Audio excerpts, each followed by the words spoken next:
Hi guys, welcome back to our channel. We're here for our second video here on our channel, and I'm sharing with you how to paint doors. I know that this is going to be just a quick tutorial for you guys. It's the second part of our entryway makeover series, and I am excited to share with you how we did this. So starting with the materials list, you're going to need a high density foam roller. We used a mini one.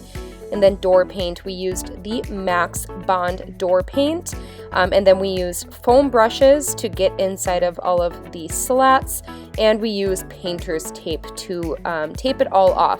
Now this Max Bond by Dutch Boy, we actually listened to what the Menards people had to say this time. They recommended this over actual door paint. This is weather resistant, so once it warms up outside, we will paint the outside of the door.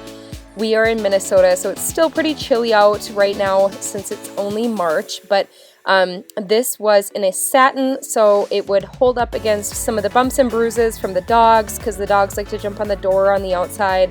I'm always like nicking my purse or the car seat when I'm on my way out the door in the morning, and it has held up pretty dang well. I don't see any nicks or scratches so far on these doors, and I was really nervous to paint the doors. I know that these are just builder grade steel doors, so I mean, worst case scenario, we just replace them if they look super junky, but they turned out so good. I don't know why I didn't paint them sooner. Now the high density foam roller really helps to get a good texture to the door, so it's like a flat texture, and applies that paint evenly. We did not do a it's like a cloth roller, you know, your typical paint rollers where they're kind of like felty, clothy type of material.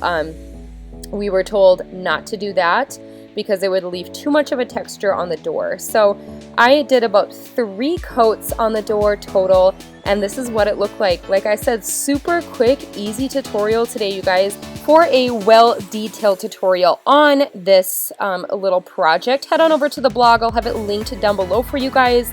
Be sure you give the video a big thumbs up if you liked this kind of video on our channel, and we will see you guys next Sunday for a really fun video. We have a big project coming up over the next couple of weeks, and we're really excited to start sharing that with you guys. And also, make sure you guys are subscribed to the channel so that you don't miss out on any of our other future videos, and we will catch you next Sunday for another video. Okay, bye you guys.